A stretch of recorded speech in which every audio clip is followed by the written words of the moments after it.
வணக்கம். ஜெய்குருச்சனம். மனம் என்பது என்ன? மனம் என்பது ஒரு பொருள் அல்ல. ஆனால் அது ஒரு நிகழ்ச்சி. பொருள் என்பதில் அது ஒரு உறுதி இருக்கும். ஆனால் நிகழ்ச்சி அப்படிங்கிறது ஒரு செயல்முறை தான். அந்த நிகழ்ச்சி என்பது என்னென்னா ஒரு அலையை போன்றது. அது இருக்கும். ஆனால் அது உறுதியானது இல்லை. அலை எப்படி கடலுக்கும் காற்றுக்கும் இடையில் நடக்கின்ற ஒரு நிகழ்ச்சியாக இருக்குதோ அது மாதிரி ஒரு செயல்முறை. நம்ம புலன்களால் அறியக்கூடிய நடப்பு தான் அது. மனம் என்பது வெறும் செயல்முறை. உண்மையில் மனம் என்பதே இல்லை. எண்ணங்கள் மட்டுமே அங்கே இருக்குது. அந்த எண்ணங்கள் அதிவேகத்துடன் நகர்ந்து செல்வதால் தொடர்ந்து அங்கே ஏதோ ஒன்று இருக்கிற மாதிரியே ஒரு நிலையை உருவாக்கிட்டே போயிட்டுருக்குது. எண்ணங்களை உணர்றீங்க.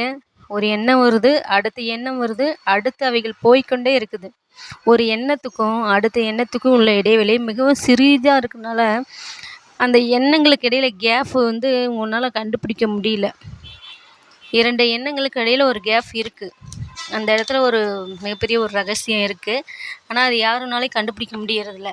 அந்த தொடர் நிகழ்வு நம்ம அந்த எண்ணங்களோட தொடர் நிகழ்வை தான் நம்ம என்ன நினச்சிக்கிறோம், மனம் அப்படின்னு நினச்சிக்கிறோம்.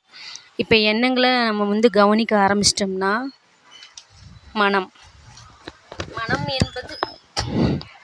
மனம் என்பது அங்கே இல்லை. எண்ணங்கள் இருக்கின்றன, மனம் என்பது இல்லை. நல்லா கவனிச்சுட்டே இருந்தோம்னா மனம் இல்லாமல் போயிடும். எண்ணங்கள் மட்டும் அங்கே இருந்துகிட்டே இருக்க மாதிரி ஒரு தோற்றம் காமிக்கும்.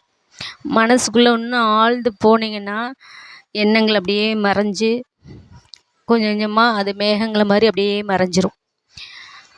அந்த எண்ணங்கள் வருகின்றன, போகின்றன. நம்ம வானத்தில் எப்படி ஒரு மேகங்களை பார்க்குறோம், அது மாதிரி அந்த மேகங்கள் வருது, அது அப்படியே போயிடுது. அது மாதிரி எண்ணங்கள் அவைகள் வானத்தில் கடந்து செல்லும் மேகங்களைப் போல். மரங்களுக்கு நடுவில் காற்று எப்படி போயிட்டு வருதோ அது மாதிரி இந்த எண்ணங்கள் நம்மளுக்குள்ளே கடந்து செல்லுது. கடந்து செல்கிறத நம்மளுக்கு சொந்தமானதாக மாதிரி நினச்சிக்கிட்டு ஐக்கிறோம் அந்த எண்ணங்களை. அது கூட உறவாடிக்கிறோம், அது கூட பேசுகிறோம், அது கூட எல்லாம் பண்ணிக்கிறோம். அது நம்ம பறந்து விரிந்த வெளி அப்படிங்கிறனால நம்மளுக்குள்ளே அது இடையூறு இல்லாமல் அப்படியே வந்துகிட்டே போகுது. தடையில்லாமல் அது வருது, தடையில்லாமல் போகுது. எந்த தடுப்பு சுவரும் இல்லை. நம்மளே ரிசீவ் பண்ணிக்கிறோம். நீங்கள் அந்த உண்மையில் சுவர் போன்றதோட அமைப்பெல்லாம் நம்மக்கிட்ட இல்லை. அப்படிங்கிறனால நம்ம எதையும் ஸ்டாக் வச்சுக்கிறதில்ல. அதுவாக வருது, அதுவாக போகுது அப்படிங்கிறத அது ஒரு தொடர் அமைப்பு அப்படிங்கிறது நம்மளுக்கு தெரியறதில்ல. வானம் எப்படி நல்லா விரிஞ்சு இருக்குதோ அது மாதிரி எண்ணங்கள் அதில் வருது, போகுது. இந்த எண்ணங்கள் வருது, போகுதுங்கிறத நம்ம கவனிச்சுட்டு இருந்தோம்னாவே அதை கூட நம்ம எதையுமே எந்த ஒரு கான்வர்சேஷனும் வச்சுக்காம அந்த எண்ணங்களை கவனிச்சுக்கிட்டு இருந்தோம்னாவே கொஞ்ச நாள் அந்த மனம்ங்கிறது கட்டுப்படுத்து நம்மளோட இதுக்குள்ளே கண்ட்ரோலில் வந்துடும். நம்ம சும்மா மனசை அடக்கவும் இதை கண்ட்ரோல் பண்ணவும் முடியாது.